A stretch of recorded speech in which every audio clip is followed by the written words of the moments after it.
नमस्कार दोस्तों। इस वीडियो में हम डिस्कस करेंगे कि एस्टोर इजेट टैबलेट का उपयोग किन कंडीशंस में किया जाता है, एस्टोर इजेट टैबलेट को कैसे लेना चाहिए और एस्टोर इजेट टैबलेट की वजह से क्या साइड इफेक्ट्स हो सकते हैं। और यह भी डिस्कस करेंगे कि एस्टोर इजेट टैबलेट को लेते समय क्या क्या सावधानियां रखनी चाहिए। एस्टोर इजेट एक ब्रांड नेम है। एस्टोर इजेट टैबलेट के अंदर दो दवाओं का कॉम्बिनेशन होता है। एस्टोर इजेट टैबलेट के अंदर सॉल्ट कंपोजिशन अटोरवेस्टेटिन और एजेटिमाइब होता है। एस्टोर इजेट टैबलेट का उपयोग शरीर में कोलेस्ट्रॉल की मात्रा को कम करने के लिए किया जाता है। एस्टोर इजेट टैबलेट शरीर में बैड कोलेस्ट्रॉल के लेवल को कम करती है और शरीर में गुड कोलेस्ट्रॉल के लेवल को बढ़ाती है। बैड कोलेस्ट्रॉल को एलडीएल या लो डेंसिटी लिपोप्रोटीन कोलेस्ट्रॉल भी कहते हैं और गुड कोलेस्ट्रॉल को एचडीएल या हाई डेंसिटी लिपोप्रोटीन कोलेस्ट्रॉल भी कहते हैं। इसके अलावा एस्टोर इजेट टैबलेट ट्राइग्लिसराइड्स के लेवल को भी कम करती है।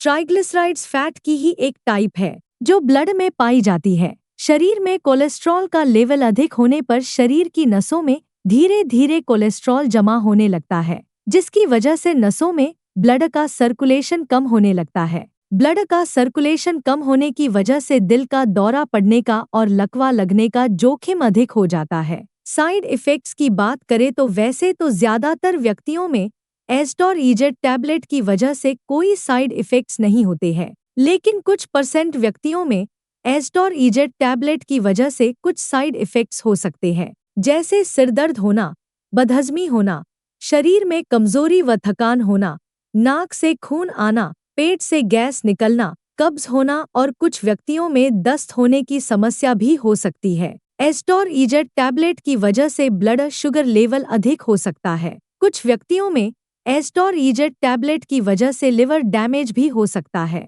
इसके अलावा एस्टोर इजेट टैबलेट की वजह से शरीर की मांसपेशियों में दर्द, जोड़ों में दर्द और कमर में दर्द आदि साइड इफेक्ट्स भी एस्टोर इजेट टैबलेट की वजह से हो सकते हैं। अगर आपको एस्टोर इजेट टैबलेट को लेने के बाद शरीर की मांसपेशियों या जोड़ों में बहुत तेज दर्द होता है, तो आपको तुरंत ही डॉक्टर से परामर्श लेना चाहिए, क्योंकि ये लक्षण रैब्डोमायोलिसिस के भी हो सकते हैं। रैब्डोमायोलिसिस एक ऐसी कंडीशन है जिसमें मांसपेशियों के टिश्यू डैमेज हो जाते हैं। मांसपेशियों के टिश्यू डैमेज होने की वजह से मांसपेशियों से मायोग्लोबिन नाम का एक प्रोटीन निकलता है जो ब्लड में मिल जाता है, जिसकी वजह से किडनी भी डैमेज हो सकती है। वैसे रैब्डोमायोलिसिस होने की संभावना बहुत ही कम होती है, लेकिन कुछ व्यक्तियों में एस्टोर इजेट टैबलेट की वजह से रैब्डोमायोलिसिस भी हो सकता है। अब हम डिस्कस करेंगे कि एस्टोर इजेट टैबलेट को कैसे लेना रिकमेंडेड होता है।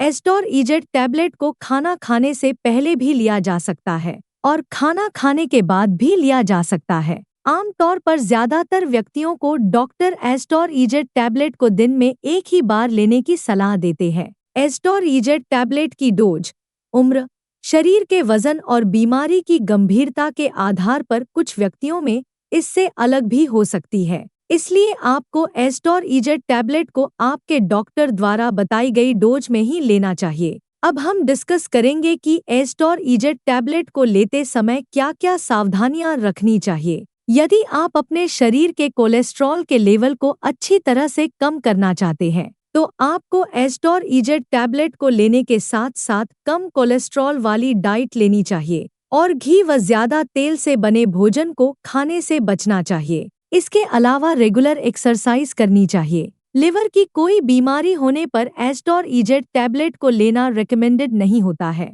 प्रेग्नेंट महिलाओं और स्तनपान करा रही महिलाओं के लिए एस्टोर इजेट टैबलेट का सेवन करना सुरक्षित नहीं है। इसलिए प्रेग्नेंट महिलाओं और स्तनपान करा रही महिलाओं को डॉक्टर की सलाह के बिना एस्टोर इजेट टैबलेट को नहीं लेना चाहिए। वीडियो को देखने के लिए आपका धन्यवाद। अगर आपको वीडियो पसंद आया तो प्लीज वीडियो को लाइक कर देना, चैनल को सब्सक्राइब कर लेना और अगर आपका एस्टोर इजेट टैबलेट से संबंधित कोई प्रश्न है तो आप कमेंट करके पूछ सकते हैं।